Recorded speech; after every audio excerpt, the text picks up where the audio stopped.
तो अपवर्तनांक नॉर्मली क्या होता है, पहले माध्यम का वेग और दूसरे माध्यम में प्रकाश का वेग का अनुपात अपवर्तनांक कहलाता है। और ऐसा अपवर्तनांक जो कि हम इस प्रकार से निकालते हैं उसको हम क्या बोलते हैं, पहले माध्यम का दूसरे माध्यम के सापेक्ष अपवर्तनांक। मतलब इसी अपवर्तनांक को हम बोलते हैं सापेक्ष अपवर्तनांक। तो अगर आप ये डेफिनेशन लिख दोगे, यही फॉर्मूला लिख दोगे और नीचे लिख दोगे कि ऐसा अपवर्तनांक पहले माध्यम का दूसरे माध्यम के सापेक्ष अपवर्तनांक कहलाता है, इसे ही हम सापेक्ष अपवर्तनांक कहते हैं। अब मेन आता है निरपेक्ष, ये पूछा जा सकता है। तो निरपेक्ष में कुछ भी नहीं है। अगर पहला माध्यम हमेशा निर्वात हो या हवा हो, वैसे अलग है दोनों। पहला माध्यम हमेशा निर्वात हो, एक बार कंफर्म कर लूं मैं, वायु है कि निर्वात है। वायु के सापेक्ष ही होगा यार, एक बार बुक में देख लेना मुझे। क्योंकि मुझे जहां तक याद है निर्वात प्रैक्टिकली पॉसिबल नहीं है ना पृथ्वी पर। निर्वात मतलब होता है जहां पर हवा नहीं हो, और हवा तो हमारे आसपास मौजूद ही रहती है। निर्वात बनाना हमेशा पॉसिबल नहीं हो पाता ना। अंतरिक्ष में है निर्वात, अंतरिक्ष में वायु नहीं है। तो अगर अंतरिक्ष में अपन बात कर रहे होंगे ना, तो मैं केवल होठ हिलाता हुआ महसूस होऊंगा, आपको आवाज कुछ नहीं आएगी। बस मेरा अंतरिक्ष में अगर अपन बात कर रहे होंगे तो बस मुंह हिल रहा होगा, तो वहां पर आवाज नहीं आएगी। क्यों? क्योंकि वायु नहीं है। आप लोग तक आवाज पहुंच रही तार के माध्यम से, अगर अपन सामने बैठे हुए हैं तो आवाज पहुंच रही है वायु के माध्यम से, वायु के कण टकराते जाते हैं और वायु आप तक मेरी आवाज पहुंचाती है। लेकिन अगर अंतरिक्ष में हम, तो आपको आवाज सुनाई नहीं देगी। क्यों नहीं सुनाई देगी? क्योंकि वहां पर वायु नहीं है, और ध्वनि को ट्रेवल करने के लिए, गति करने के लिए माध्यम की आवश्यकता होती है। ये भी हमने 9th क्लास में ही सीखा था, है ना। तो इसलिए अंतरिक्ष में जो है वो हमें आवाज सुनाई नहीं देगी।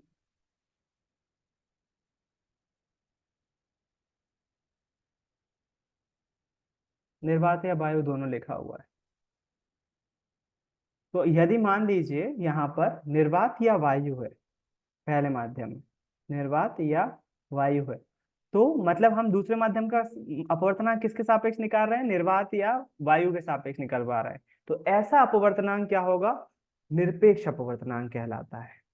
तो अगर डेफिनेशन याद नहीं भी रहे, कोई भी दिक्कत नहीं है, दूसरी बार में अपन इसको ज्यादा अच्छे से देखेंगे। अभी इसको इतने पे ही रोक रहे हैं अपवर्तनांक की परिभाषा को। अपवर्तनांक अभी बेसिक इतना याद रखो, पहले माध्यम में प्रकाश का वेग और दूसरे माध्यम में प्रकाश के वेग के अनुपात को हम क्या बोलते हैं, अपवर्तनांक कहते हैं। और इसी अपवर्तनांक को हम सापेक्ष अपवर्तनांक, पहले माध्यम का दूसरे माध्यम के सापेक्ष अपवर्तनांक कहते हैं। यदि पहले माध्यम की तुलना में हमेशा निर्वात या वायु होती है, तो इस प्रकार के अपवर्तनांक को फिर हम निरपेक्ष अपवर्तनांक कहते हैं। मतलब पहला माध्यम क्या होगा, निर्वात या वायु हमेशा, उसको हम निरपेक्ष अपवर्तनांक कहते हैं। हमारी बुक में निरपेक्ष अपवर्तनांक की टेबल दी हुई है, जरा उसको गौर फरमा लीजिएगा, है ना। यहाँ पर इस पेज पर आपको अपवर्तनांक के बारे में पढ़ने को मिलेगा। एक ऑब्जेक्टिव भी है कि जो निर्वात में प्रकाश की चाल होती है वो 3.3 × 10⁻⁸ होती है। मतलब एक सेकेंड में 3 × 10⁸ मतलब इकाई दहाई, इकाई दहाई सैकड़ा हजार 10,000 लाख 10 लाख करोड़ 10 करोड़ 30 3 करोड़ 3 करोड़ मीटर एक सेकंड में लाइट चल जाती है। कहाँ पर? निर्वात में, निर्वात या वायु में। वायु में प्रकाश की चाल कितनी है, 3 × 10⁻⁸ ऑब्जेक्टिव है ये, है ना। 3 × 10⁻⁸ इसको ms-1 भी लिख सकते हैं, मीटर पर सेकेंड वेग ये है ना। ms-1 या फिर m/s, मीटर पर सेकेंड, दोनों ही सेम चीज है। तो वायु में प्रकाश की चाल या निर्वात में प्रकाश की चाल कितनी होती है, 3 × 10⁸ मीटर पर सेकेंड, है ना। इसी के बाद यहाँ पर एक टेबल दी हुई है, यहाँ पर हमको सारे निरपेक्ष अपवर्तनांक दिए हुए हैं। मतलब वायु के सापेक्ष, वायु के सापेक्ष हमको अपवर्तनांक दिए हुए हैं। देखो निरपेक्ष अपवर्तनांक की टेबल दी हुई है। मतलब इसका मतलब क्या है, इसका मतलब ये है कि जितनी निर्वात में प्रकाश की चाल है 1.00003 लिखा हुआ है। मतलब इसका मतलब ये है कि जितनी अपन अपवर्तनांक में क्या करते हैं, V1/V2 करते हैं ना, V1/V2। अब जब प्रकाश की चाल दोनों में सेम रहेगी तो आंसर 1 के बराबर आएगा। मान लो उदाहरण के लिए दोनों में प्रकाश की चाल 5 है, 5 और 5, तो काट देंगे तो अपन इसका मान 1 आ जाएगा, अपवर्तनांक 1 हो जाएगा। मतलब दोनों माध्यम में प्रकाश की चाल सेम होना चाहिए तभी 1 आएगा, तो इसलिए तो 1 आ रहा है 1.0003। वायु में अपवर्तनांक 1 आ रहा है निर्वात के सापेक्ष, क्योंकि दोनों में प्रकाश की चाल लगभग लगभग सेम है ना। उसके बाद देखो थोड़ा सा अपन आगे बढ़ते हैं। बर्फ में 1.31 हो जाएगी, मतलब बर्फ में प्रकाश की चाल थोड़ी सी कम हो जाएगी। कितने गुना कम हो जाएगी? 1.31 गुना हो जाएगी बर्फ में, है ना। जल में कितने हो जाएगी? 1.33। बर्फ की तुलना में जल में और ज्यादा है अपवर्तनांक, ज्यादा आ रहा है अपवर्तनांक। एल्कोहल में 1.36, लगभग लगभग बराबर है। यहाँ पर देखो 2.42। एक क्वेश्चन बनता है इसी के ऊपर, हीरे का अपवर्तनांक 2.42 है, इसका मतलब क्या है समझाओ। तो अपन इसका मतलब ये समझते हैं कि वायु की तुलना में हीरे में प्रकाश की चाल 2.42 गुना कम होगी। स्पीड कम हो जाएगी प्रकाश की, क्योंकि हीरा घनत्व ज्यादा है ना, अपवर्तनांक 2.42 है ना, मतलब 2 गुना स्पीड कम हो जाएगी हीरे में प्रकाश की। वायु में 3 करोड़ मीटर पर सेकेंड है, तो हीरे में कितनी हो जाएगी? 2 गुना कम हो जाएगी। बात समझ रहे हो? नहीं समझ रहे हो? नहीं। हम्म, कैसे समझाऊं इसको? अब इसको इस तरह से समझो। भैया एक बार और बता दो, नहीं आ रहा समझ। हाँ ये वाला समझ में नहीं आएगा, मुझे मालूम है। आ, इतना तो समझ में आया है मेरे ख्याल से कि अपवर्तनांक जो है वो हम किसको बोलते हैं? पहले माध्यम और दूसरे माध्यम में प्रकाश की जो चाल होती है ना, उसके अनुपात को हम अपवर्तनांक कहते हैं। ये तो समझ में आया है कि अपवर्तनांक किसको बोल रहे हैं? पहले माध्यम में प्रकाश की चाल और दूसरे माध्यम में प्रकाश की चाल के अनुपात को हम अपवर्तनांक कहते हैं। इतना तो समझ में आया मेरे ख्याल से। आया कि नहीं बोलो? सर आ आया। गए। ये तो समझ में आया, चलो बढ़िया है। अब मैं बोल रहा हूँ, यदि मैं पहले माध्यम का बोल रहा था ना, पहले माध्यम की तुलना में यहाँ पर निर्वात बोल रहा हूँ। निर्वात, निर्वात मतलब अंतरिक्ष, जहां पर हवा, वो नहीं, हवा नहीं है, वायु नहीं है, निर्वात है। और फिर उसके बाद क्या कर रहा हूं मैं? अब निर्वात में तो प्रकाश की चाल मुझे पता है कितनी है, 3 × 10⁻⁸मीटर पर सेकेंड। अब मैं क्या निकाल ले रहा हूँ? अब अलग अलग चीजों में प्रकाश की का अपवर्तनांक निकाल ले रहा हूँ कि अगर बर्फ में प्रकाश को भेजूं तो उसकी रफ्तार कितनी कम हो जाएगी। आपको ये तो पता है ना कि कम होगी, वायु में सबसे तेज रहेगी। अगर वो चीज आप खुद सोचो, खुद थोड़ा सा दिमाग लगाओ। यदि यहाँ पर कांच रखा हुआ है, यहाँ पर ऊपर वायु है, प्रकाश की चाल वायु में तेज होगी, कांच में थोड़ी सी स्लो हो जाएगी, होगी, इतना तो तय है, कम होना है। अगर मान लीजिए ऊपर वायु है और नीचे जल है, तो भी रफ्तार कम होगी। तो अपवर्तनांक हमें बताता है वो कितने गुना कम होगी, है ना, कितने गुना कम होगी। तो हम बोल रहे हैं यहाँ पर देखो हीरे का उदाहरण लो, क्योंकि बाकी सब 1.1 में है ना, इसलिए वो ज्यादा कोई वो नहीं पड़ेंगे। हीरा देखो 2.42 है। अब मुझे ये बताओ, ऊपर वायु है या निर्वात है मान लो, और नीचे हीरा है। हीरा मतलब कहाँ से, आप ये समझ लो कि कांच से बना हुआ, मतलब कांच से नहीं बना हुआ है मुझे मालूम है, लेकिन आप ये समझ लो कांच जैसे ठोस है ना वो भी। तो वायु में प्रकाश की चाल आएगी, और हीरे में क्या होना, थोड़ा सा धीमे तो होगी। कितने गुना धीमी होगी? 2.42 गुना धीमी होगी। कितने गुना? Two point sir four two कैसे? इस टेबल को वैज्ञानिकों ने प्रैक्टिकल करके निकाला है, बनाया है, किसके लिए? हमारे लिए। और कैसे बनाया है? अपवर्तनांक के फॉर्मूले से। देखो यहाँ पर आप, अपवर्तनांक का फॉर्मूला हमने लिखा N21 बराबर से V1। V1 क्या है? निर्वात में प्रकाश की चाल, और V2 क्या है? दूसरा माध्यम में प्रकाश की चाल। अब थोड़ा सा समझना है ना, अब कैसे का आंसर थोड़ा सा कठिन है, थोड़ा सा दिमाग लगाना बन जाएगा। V1 मतलब निर्वात में प्रकाश की चाल, निरपेक्ष अपवर्तनांक की टेबल है ना ये। निरपेक्ष मतलब पहला माध्यम हमेशा क्या होगा? निर्वात। और निर्वात में प्रकाश की चाल कितनी होती है? 3 10⁸ ठीक। अब हमें दूसरे माध्यम में प्रकाश की चाल पता हो, दूसरे माध्यम में प्रकाश की चाल पता हो, तो वैज्ञानिकों ने बर्फ में प्रकाश की चाल स्पीड अलग अलग प्रयोगों से निकाली। हाँ मेगा कुछ पूछना है? हैंड राइज किया था?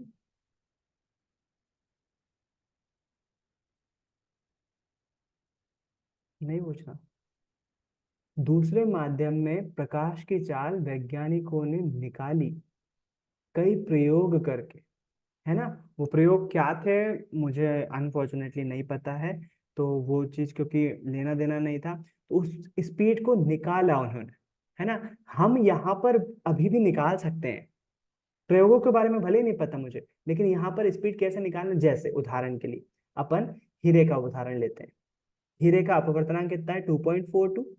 अब यहाँ पर क्या करूंगा मैं, यदि मुझे हीरे में प्रकाश की चाल नहीं पता है तो मैं क्या करूंगा, हीरे में प्रकाश की चाल को V2 ही लिख दूंगा, ठीक है। अब N21 हमको इस टेबल में दिया हुआ है कि अपवर्तनांक हीरे का कितना होता है? 2.42।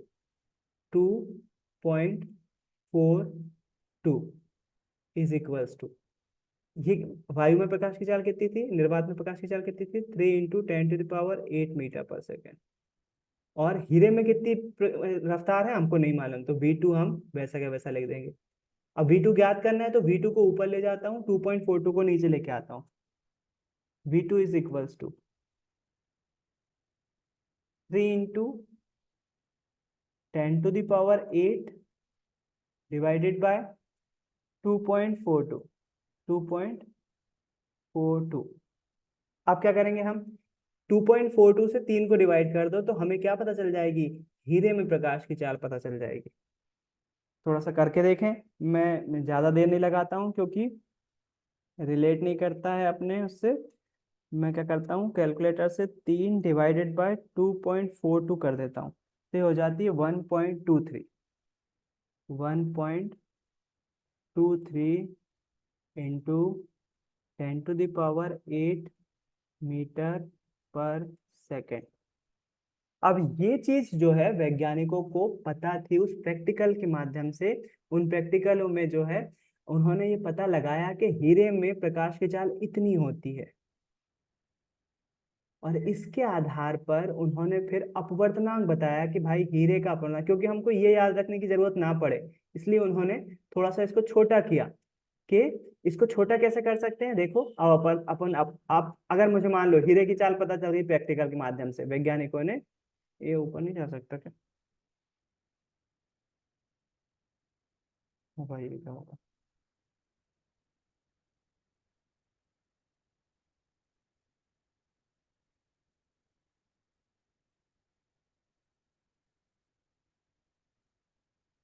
अरे रे, क्या हो रहा है इसमें?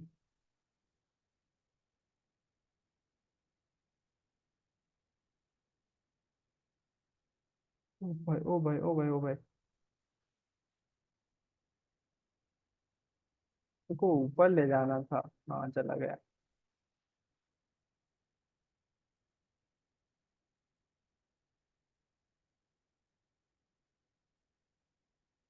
वैज्ञानिकों को ये हीरे की रफ्तार, हीरे में प्रकाश की चाल ये पता थी। उन्होंने इसको इजी बनाने के लिए हमारे लिए अपवर्तनांक निकाले। N21 बराबर से क्या होगा, N21 बराबर से होगा V1/V2।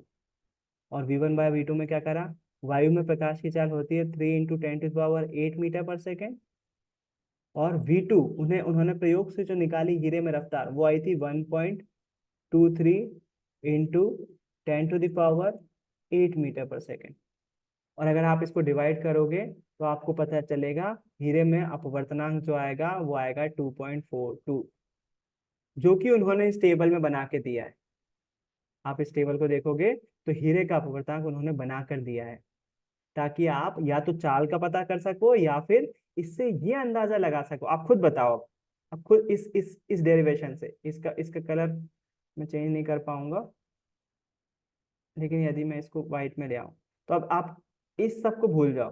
किस सबको? इन सबको निकालना भूल जाओ। ये वैज्ञानिकों ने बर्फ का निकाला होगा कैसे, प्रयोगों के माध्यम से, अपन को इससे लेना देना नहीं है। वैज्ञानिकों ने ये चीज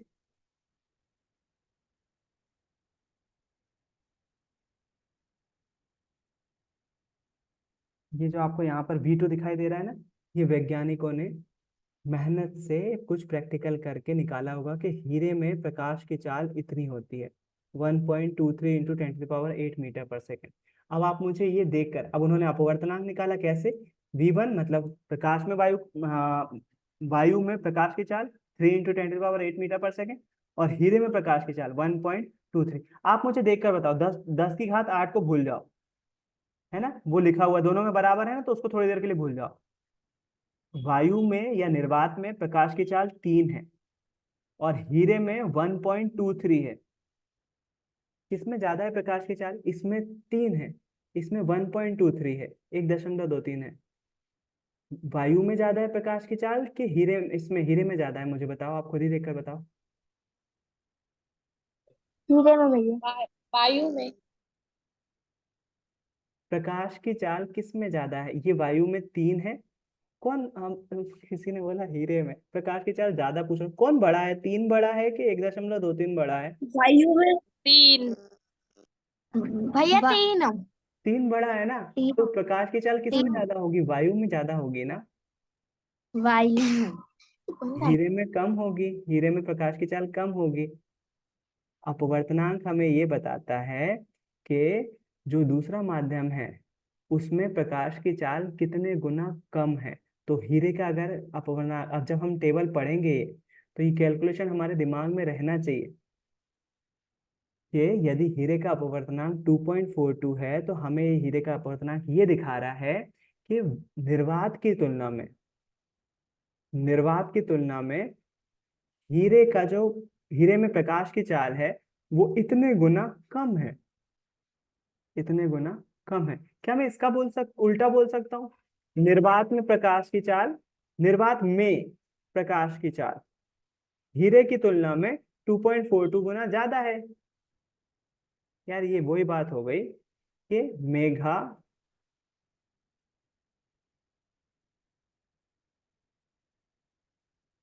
अपनी माँ से 2 गुनी छोटी है।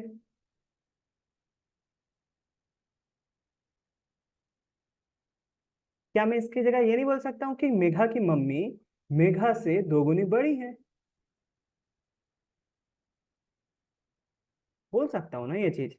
तो यहाँ पर भी तो वही चीज बोल रहा हूं मैं, हीरे में प्रकाश की चाल वायु की तुलना में 2.42 गुना कम है। या इसका उल्टा बोलूं, वायु या निर्वात में प्रकाश की चाल हीरे की तुलना में 2.42 गुना ज्यादा है।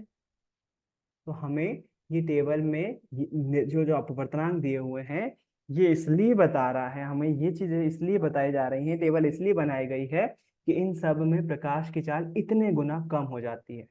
किसकी तुलना में, निर्वात की तुलना में। ये टेबल हमें ये सिखा रही है और कुछ भी नहीं है। तो क्या हमें याद रखना पड़ेगी, बिल्कुल नहीं। क्या कुछ के याद रखना पड़ेंगे, हाँ। ऑब्जेक्टिव बन सकता है, जैसे हीरे पे तो क्वेश्चन ही बनेगा, अभी इसके जस्ट बाद है एक क्वेश्चन, हीरे का अपवर्तनांक 2.24 गुना होता है, बताओ क्या होता है। एक क्वेश्चन बनेगा कि बताओ इसमें इसका अपवर्तनांक कितना है, तो इसमें प्रकाश की चाल बताओ कितनी होगी, तो अपन को अपवर्तनांक का फॉर्मूला यूज करना पड़ेगा।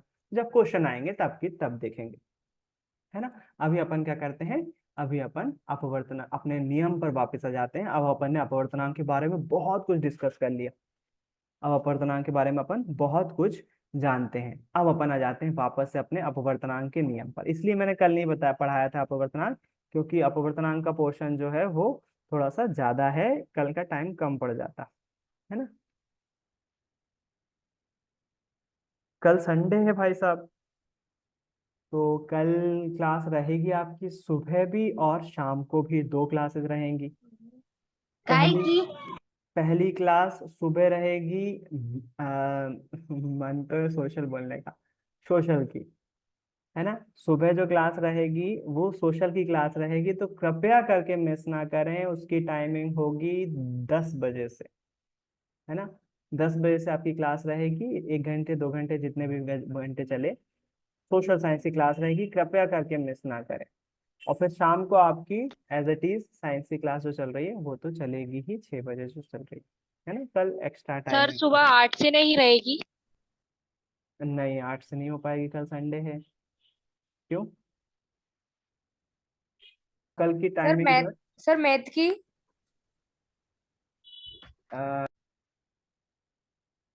तो फाइनली ये डिसाइड हुआ कि कल आपकी 10 बजे सोशल साइंस की क्लास रहेगी।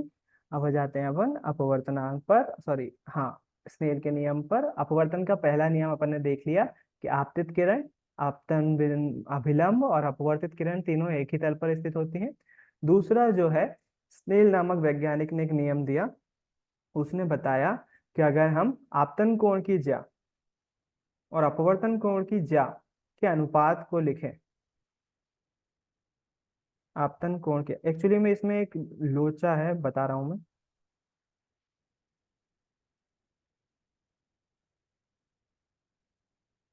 Sign i upon sine r, एक बहुत बड़ी बताऊं तुमको साइंटिफिक सोच कैसे चली, स्नेल ने कैसे मदद करी। अभी आपने क्वेश्चन पूछा था ना कि हीरे में प्रकाश की चाल कैसे निकाली होगी, मैंने आपको जवाब दिया कि उन्होंने प्रैक्टिकल के माध्यम से पता करा। वो प्रैक्टिकल क्या थे, मैं थोड़ा सा अंदाजा लगा सकता हूँ उस चीज का। वो प्रैक्टिकल उन्होंने कैसे किए होंगे, उन्होंने इसका ही, ये जैसा आप अभी आपने वो प्रैक्टिकल या कांच की सिल्ली का भी नहीं किया है, इसलिए मैं थोड़ा सा उसको एक्सप्लेन करने से, मतलब कर भी दूंगा तो आपको समझ में नहीं आएगा। कांच की सिल्ली में हम जो है आपतित किरण, अपवर्तित किरण, निर्गत किरण खींचते हैं, बाकायदा प्रैक्टिकल करते हैं। वैसे ही स्नेल ने क्या किया, अलग अलग मटेरियल पर ये प्रैक्टिकल दोहराए, आपतन कोण की जय वाले। उन्होंने देखा, उन्होंने जब निर्गत किरण खींची, आपतन कोण और अपवर्तन कोण निकाले और उनका क्या कर दिया, आगे साइन लगा दिया, साइन में उनका मान निकाला, तो उन्हें पता चला इन दोनों का अनुपात, आपतन कोण की ज्या और अपवर्तन कोण की ज्या का अनुपात एक नियतांक होता है, जिसको हम अपवर्तनांक कहते हैं, जिसको हम अपवर्तनांक कहते हैं, और इससे ही हम स्नेल का नियम भी बोलते हैं। तो जब भी जैसे ही स्नेल को ये जो नियम ये पता चला ना, अपवर्तनांक का मान पता चला, तो जैसे ही अपवर्तनांक का मान पता चला, तो वो उस माध्यम में प्रकाश की चाल को निकाल पाए। किस फॉर्मूले से, अपवर्तनांक के फॉर्मूले से, which is n21 is equals to v2 upon v1, sorry v1 upon v2, v2 upon v1 भी हो सकता है। जैसे ही उनको साइन आई और साइन आर से पता चला कि अपवर्तनांक इसका ये होता है, तो अपवर्तनांक के फॉर्मूले से उन्होंने वायु के सापेक्ष निरपेक्ष अपवर्तनांक की सहायता से उन्होंने दूसरे माध्यम में प्रकाश की चाल निकाल ली, है ना। इसी प्रैक्टिकल से किया होगा। अभी प्रैक्टिकल का वेट करो, थोड़ा सा सब्र रखो, इतनी जल्दबाजी में सब कुछ सीखने की कोशिश मत करो। अभी सबसे ज्यादा जरूरी आपका क्या है, बेसिक अपवर्तन की डेफिनेशन, अपवर्तन का डायग्राम, अपवर्तन के तथ्य, जो दो तथ्य पढ़े अपन ने वो, और अपवर्तन के नियम, है ना। तो पहला नियम था, आपतन को आपतित किरण, अभिलंब और अपवर्तित किरण तीनों एक ही तल पर स्थित होती हैं। और स्नेल ने क्या बोला, आपतन कोण की ज्या और अपवर्तन कोण की ज्या का अनुपात एक नियतांक होता है, जिसे हम पहले माध्यम का दूसरे माध्यम के सापेक्ष अपवर्तनांक कहते हैं। पहले माध्यम का दूसरे माध्यम के सापेक्ष अपवर्तनांक कहते हैं। आपको ये चीज जो दोनों नियम है वो बुक में मिल जाएंगे, तो आपका काम है इसको याद करने का। यहाँ पर लिखा हुआ है, जब एक ही रंग की प्रकाश किरण दो अलग अलग माध्यमों से गुजरती है ना। आप इसको छोड़ सकते, लिखना तो पड़ेगा आपको, लेकिन आप इसको नेग्लेक्ट कर सकते हो इस लाइन को।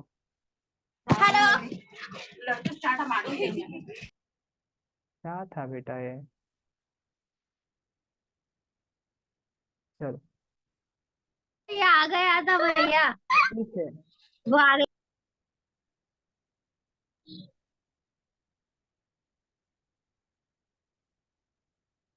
आप इसकी जगह पर यह भी लिख सकते हो, जब कोई प्रकाश किरण एक माध्यम से दूसरे माध्यम में प्रवेश करती है तो, या तब आपतन कोण की ज्या अपवर्तन कोण की ज्या का अनुपात एक नियतांक के बराबर होता है, जिसे दूसरे माध्यम का पहले माध्यम के सापेक्ष अपवर्तनांक कहते हैं। इसे n21 से रिप्रेजेंट करते हैं, इसे n21 से रिप्रेजेंट करते हैं। Sine i upon sine r is equal to n21। 21 क्या है, ये दूसरा माध्यम और पहला माध्यम, और इसे को ही हम स्नेल का नियम भी कहते हैं। तो ये आपका नोट्स में ऑलरेडी लिखा हुआ है, आप इसको लिख सकते हो। दूसरे माध्यम का पहले माध्यम के सापेक्ष, मैंने शायद उल्टा बोल दिया था, यह हमेशा ही नाटक करता है। दूसरे माध्यम का पहले माध्यम के सापेक्ष अपवर्तनांक कहते हैं। इसे n2 1 से प्रदर्शित करते हैं, sine i upon sine r is equal to नियतांक, जो कि क्या है n2 1, और इसे ही हम क्या बोलते हैं, स्नेल का नियम। तो अभी मायने ये रखता है ना, अपवर्तन आपको परिभाषा, नियम और डायग्राम याद रखना चाहिए, और अपवर्तन में इतना ही है ना। तो उम्मीद है अपवर्तन समझ में आया होगा, अपवर्तनांक थोड़ा थोड़ा समझ में आया होगा,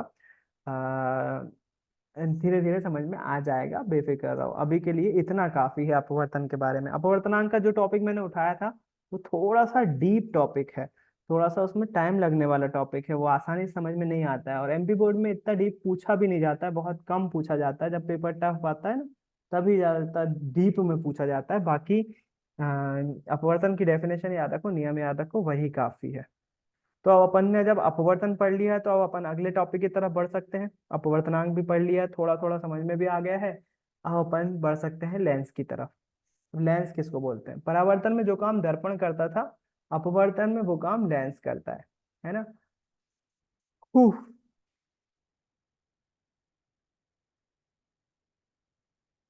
चलो लेंस की परिभाषा देख लेते हैं। लेंस की परिभाषा देखने से पहले एक बार पहले लेंस देख लो, लेंस दिखते कैसे हैं। लेंस देखे हैं आप लोगों ने? माइक नहीं खोल पाओगे अब, मैंने माइक बंद कर दिए हैं साउंड के कारण से। चैट में लिखो हाँ। नहीं देखे लेंस? और मैं कहूँ देखें तो? लक्ष्मी ने देखे हैं, वाह। और कोई नहीं? चैट में लिखो यस नो, कहाँ देखे हैं। मैं जब तक इमेज खोल लूँ।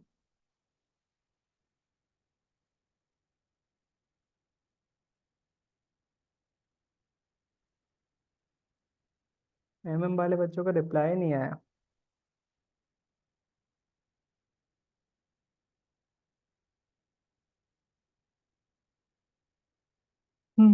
लेंस नहीं देखे मतलब?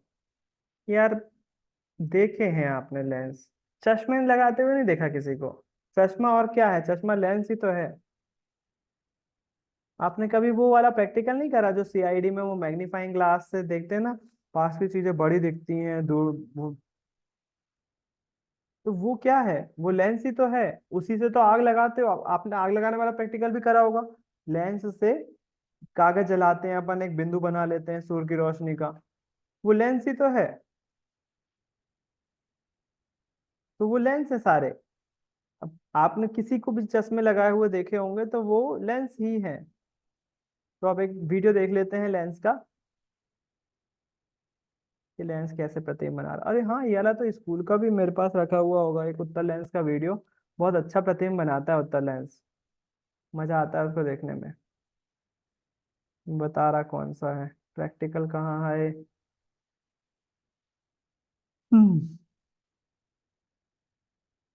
मैं कोई यस जगह के आरज़ू जगह तक तुमको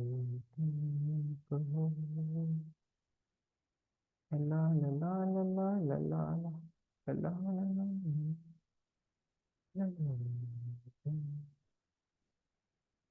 कहाँ गया रे प्रैक्टिकल?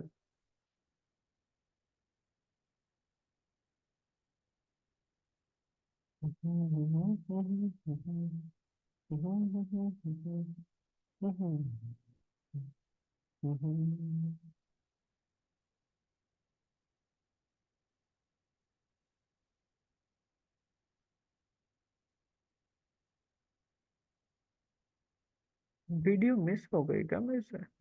हाँ वो जो कांच की सिल्ली के वाला प्रैक्टिकल है ना, वो मैं आपको भेज रहा हूँ। वो उस पर देखिएगा, ग्रुप पर यूट्यूब की लिंक रहेगी, उससे पता चल जाएगा। और ये वाला जो प्रैक्टिकल है लेंस वाला, कौन सा है, कहाँ गया है?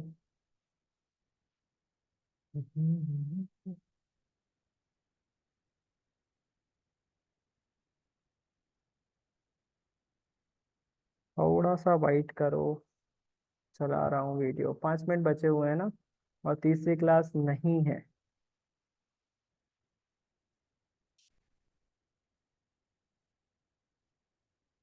ये उत्तल लेंस के सामने उसी ऑप्टिकल बेंच पर, वीडियो दिख रहा होगा आपको, उसी ऑप्टिकल बेंच पर जो है लेंस रखा हुआ है। वस्तु को जब पास ले जाएंगे,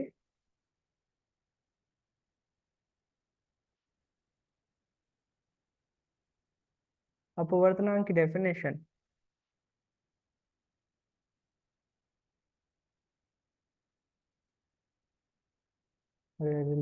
पास ही ले गए। ये एक्चुअली में इसका वीडियो नहीं बना पाया था मैं। सामने लेंस के अंदर नहीं देखना होता, सामने देखना होता है। ये वीडियो मैंने ही बनाया है और इतनी मूर्खता से बनाया है, उसमें सामने प्रोजेक्शन दिख ही नहीं रहा।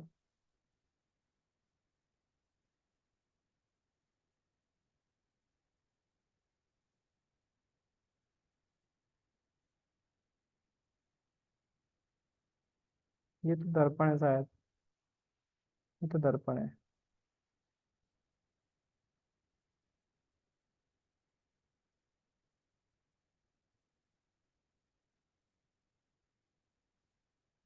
ये क्या है? ये भी दर्पण ही है।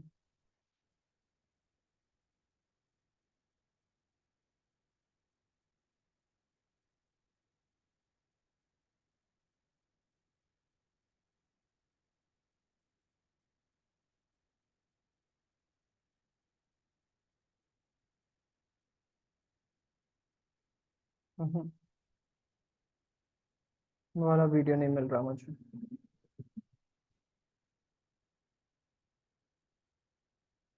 चलो 2 मिनट दो मुझे।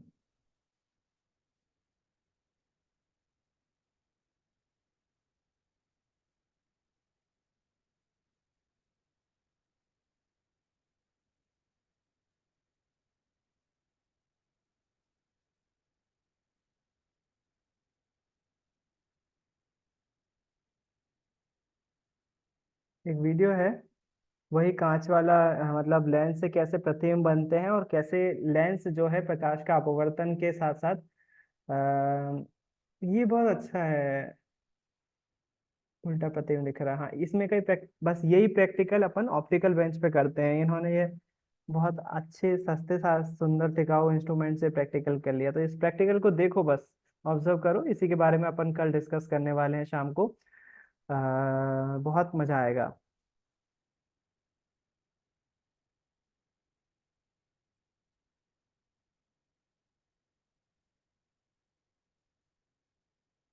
वीडियो ने की आवाज नहीं सुनाई देगी आपको, मैं आवाज बंद कर रहा हूँ। यहाँ देखो, आ, ये एक लेंस है, कॉन्वेक्स लेंस है। कॉन्वेक्स लेंस मतलब उत्तल लेंस है ना। लेंस कैसा होता है, ये गोल आपको दिखाई दे रहा, हाथ में अभी पकड़ेंगे समझ में आएगा। ये ऐसा लेंस है ना, कॉन्वेक्स लेंस है। कॉन्वेक्स लेंस मतलब उत्तल। यहाँ से तो ऐसा दिख रहा है, अगर साइड से देखेंगे तो उत्तल लेंस ऐसा दिखेगा। मैं ड्रॉ करके बता दे रहा हूँ आपको। अगर साइड से देखेंगे ना तो उत्तल लेंस ऐसा दिखाई, ग्रीन से क्यों दिखा रहा है यार, दिखेगा ही नहीं। साइड से देखोगे अगर तो उत्तल लेंस ऐसा दिखाई देगा, बीच में मोटा होता है और किनारों पर पतला होता है। कॉन्वेक्स लेंस है ना। उत्तल लेंस है तो किनारों पर पतला होता है और बीच में मोटा होता है और किनारे पे फिर से पतला होता है।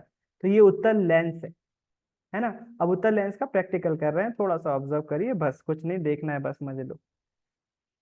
ये एक स्क्रीन है, मतलब पर्दा है जिस पर प्रतिबिंब प्राप्त करने वाले हैं। एक मोमबत्ती है जो कि एक वस्तु की भांति काम करेगी, है ना, वस्तु की भांति काम करेगी। और एक वाइट चार्ट पेपर रखा हुआ है ताकि वो नंबरिंग वगैरह कर सके उस पे। अच्छा यहाँ पर देखो, लेंस कितने मीटर का है इस पे लिखा रहता है। एफ एल लिखा है, मतलब इसकी फोकस दूरी लिखी हुई है 20 सेंटीमीटर। और साइज लिखा हुआ है 75 mm, मतलब मोटाई किसकी कितनी है इसकी, 75 mm की मोटाई है। मतलब जो वो होगी ना, रेडियस, रेडियस नहीं, साइज, मतलब मेरे ख्याल से बीच की मोटाई ही होगी। इसका लेना देना नहीं है, अपन का लेना देना किससे होता है, जो फोकल लेंथ है ना उससे होता है, तो फोकस लेंथ से होता है। तो ये वाला वीडियो देखना ही है, मैं आपको भेज देता हूँ। आप देखिएगा कैसे उल्टे प्रतिबिंब यहाँ पर दिखाई देते हैं इसमें जब बनता है तो। मैं, क्योंकि 1 मिनट बचा हुआ है, मैं दोबारा क्लास नहीं लगाना चाहता हूँ। यहाँ पर देखो आपको बहुत क्लियर और उल्टा प्रतिबिंब दिखाई दे रहा होगा। पर्दे पर देखो, मोमबत्ती का अपसाइड डाउन दिख रहा है प्रतिबिंब, है ना। अंधेरा करेंगे तो और दिखाई देगा, देखो उल्टी मोमबत्ती दिखाई दे रही है। तो उत्तल लेंस जो है, उत्तल लेंस जैसे अवतल दर्पण बनाता था ना 6 में से 5 उल्टे प्रतिबिंब, वैसे ही उत्तल लेंस बनाता है 5। तो ये वीडियो मैं आपको भेज रहा हूँ, ये वाला वीडियो, ताकि आप देख सको। इसके साथ साथ मैं आपको कांच की सिल्ली से जो नियम है वो वाला भी भेज रहा हूँ, केवल देखना है आपको। अपन कल उस पर ही चर्चा करने वाले हैं। तो आज के लिए इतना ही रख रहा हूँ मैं। उम्मीद है कुछ नया सीखा होगा। कल फिर मिलेंगे सुबह 10 बजे, है ना। बाय, गुड नाइट, जय गुरुदेव सभी को।